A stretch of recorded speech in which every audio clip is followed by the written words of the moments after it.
महाराणी येसूबाईंचा त्याग. महाराणी येसूबाई यांची शंभूराजेंना साथ. छत्रपती शिवरायांच्या महानिर्वाणानंतर स्वराज्याचे लचके तोडण्यास मोगलांची लाखांची फौज घेऊन औरंगजेब महाराष्ट्रात आला होता. शिवाजी महाराज गेल्यानंतर स्वराज्य सहजपणे ताब्यात घेता येईल हा त्याचा मनसुबा होता. पण छत्रपती संभाजी महाराज यांनी निकराने औरंगजेबाचा मनसुबा उधळून लावला. एकीकडून सिद्धी, एकीकडे पोर्तुगीज आणि एकीकडे मुघल अशी चाहू बाजूंनी शत्रूंची फौज असताना छत्रपती संभाजी महाराज यांनी आपल्या पराक्रमावर शत्रूला धूळ चारली. यात त्यांना साथ मिळाली ती त्यांच्या सौभाग्यवती महाराणी येसूबाई यांची. सतत स्वारीवर असणाऱ्या संभाजीराजांच्या स्वराज्याची दोर येसूबाई सांभाळत होत्या. न्यायनिवाडापासून ते स्वराज्याचा सांभाळ त्या जोमाने करत होत्या. स्वराज्यातील काही मंडळी आधीच संभाजी महाराज यांच्यावर दात खाऊन होती. त्यात त्यांच्यावर विषप्रयोगसुद्धा झाले होते. यात येसूबाई यांनी संभाजी महाराजांना निकराची साथ दिली. संभाजी महाराज गडावर नसताना सुद्धा गडावर कोणतेही राजकारण त्यांनी शिजू दिले नाही. सोयराबाई यांच्या जाण्यानंतर राजाराम महाराज यांचा सांभाळ त्यांनी आपल्या आईप्रमाणेच केला. स्वराज्याची तालीम त्यांना वेळोवेळी मिळत गेली. संभाजी महाराजांना कैद. इसवी सन 1689मध्ये छत्रपती संभाजी महाराज मोगलांच्या कैदीत सापडले. रोज संभाजी महाराज यांच्यावर होणाऱ्या अत्याचाराच्या बातम्या येसूबाई यांना येत होत्या. त्यांनी स्वतःला सांभाळत स्वराज्य संरक्षण यावर लक्ष दिले. मराठ्यांचे मनोधैर्य खचू नये याची त्यांनी काळजी घेतली. अखेर 11 मार्च 1689 रोजी औरंगजेबाने संभाजी महाराजांना अत्यंत क्रूरपणे ठार मारले. महाराजांच्या हत्येनंतर न खचता महाराणी येसूबाई खंबीरपणे उभ्या राहिल्या. महाराणी येसूबाई यांच्या कर्तृत्वाला आणि त्यागाला इथेच सुरुवात झाली. आपल्या पतीच्या मृत्यूचे दुःख बाजूला ठेवून त्यांनी स्वराज्याची विस्कटलेली घडी सरळ करायला सुरुवात केली. युवराज्ञी येसूबाई यांचे चातुर्य, येसूबाई यांच्या मनाचा मोठेपणा आणि चातुर्यामुळे संभाजी महाराज गेल्यानंतर सुद्धा स्वराज्य नांदत राहिले. नियमाप्रमाणे छत्रपती संभाजी महाराजांच्या मृत्यूनंतर त्यांचा मुलगा शाहू राजावर बसवायच हवा होता. परंतु शाहू महाराज लहान होते. महाराणी येसूबाई यांनी आग्रह केला असता तर छोटे शाहूचाही राज्याभिषेक झाला असता.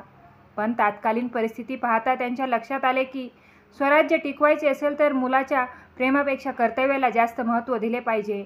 त्यांनी पुत्रप्रेम बाजूला सारून आपला पुत्र समान धीर राजाराम महाराज यांना गादीवर बसविले व स्वतः त्यांच्या वतीने काम करण्यास सुरुवात केली. त्यांच्या या सार्थ त्यागामुळे सर्व मराठा सरकार एकत्र राहिले. महाराणी येसूबाईंचा त्याग.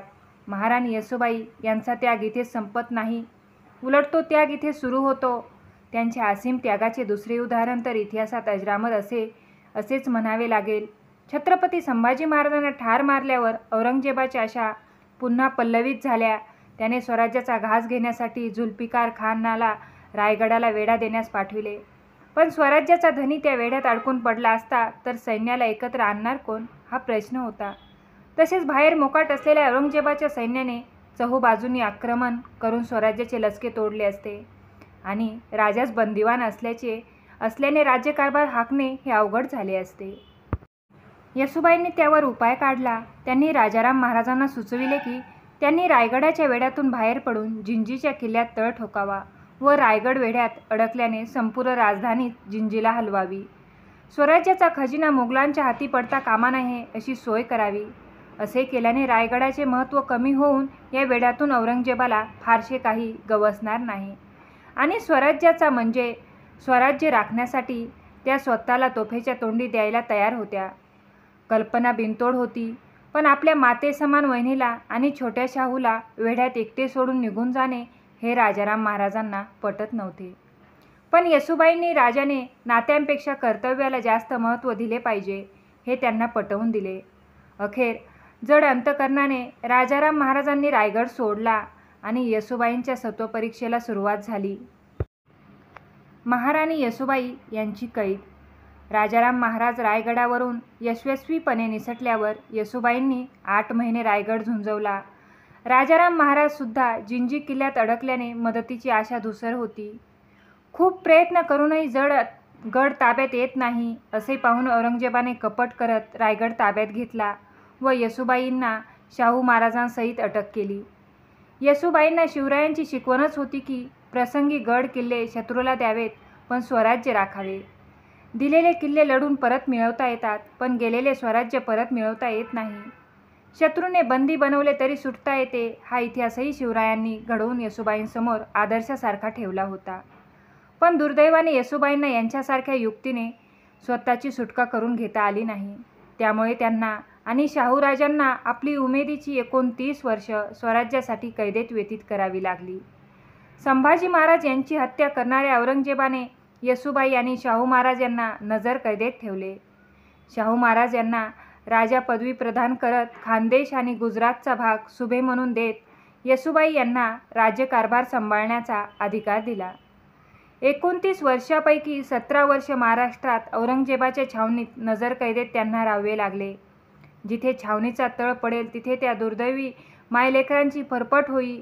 स्वराज्यात राहूनही त्यांना स्वातंत्र्य उपभोगणे नशिबात नव्हते. औरंगजेबाच्या मृत्यूनंतर त्या दोघांची रवानगी दिल्लीला करण्यात आली आणि त्यानंतरची 12 वर्ष परममुलखात वनवास सहन करावा लागला. प्रभू रामचंद्रांना किंवा पांडवांना 14 वर्षेच वनवास होता. त्या वनवासातही ते स्वतंत्रपणे श्वास घेऊ शकत होते. पण येसूबाईंना 29 वर्ष पारतंत्र्याच्या वनवासात घालावी लागली. खरोखरच त्या दोघांच्या स्वराज्यनिष्ठेला तोड नाही. 29 वर्षे ज्या माऊलीने स्वतःला मोगलांच्या कैदेत ठेवून शिवछत्रपतींचे स्वराज्य अबाधित ठेवले, त्या युवराज्ञी येसूबाईबद्दल इतिहासाला अधिक माहिती नाही. हे दुर्दैव म्हणावेच लागेल. महाराणी येसूबाई माहिती इतिहासकारांना मिळाली नाही. हे दुर्दैव आपले की इतिहासाचे. केवळ 9 वर्षाचा संसार, तोही छत्रपती संभाजी महाराजांसारख्या सिंहाच्या छाव्याबरोबर केलेला. पती जिवंत असतानासुद्धा या पतिव्रतेला काही दिवस विधवेचे सोंग आणावे लागले होते. होय, आग्र्याहून सुटल्यावर शिवछत्रपतींनी छोट्या संभाजींना दडवून ठेवून अफवा पसरवली की युवराजांचा काळ आला. त्यामुळे संभाजीराजे सुखरूप स्वराज्यात येईपर्यंत त्यांना विधवा म्हणून जगवावे लागले. मनाची केवढी प्रगल्भता! त्यानंतर कपटाने आणि फितुरांच्या मदतीने औरंगजेबाने पतीला पकडल्यानंतरही निराधातपणे परिस्थितीला सामोरे जाणारी, पतीला हाल करून ठार मारल्यावरही स्वराज्याचा गाडा चालविण्यासाठी स्वतःचे आभाळा एवढे व्यक्तिगत दुःख बाजूला सारून शिवछत्रपतींनी उभारलेले स्वराज्य वाचवण्यासाठी स्वतःला आणि पोटच्या गोळ्याला शत्रूकडे तब्बल 30 वर्ष ओलीस ठेवून घेणारी ही हिमालय इतकी उंच स्त्री पाहिली की राष्ट्रसेवा म्हणजे काय हे आपोआपच लक्षात येते.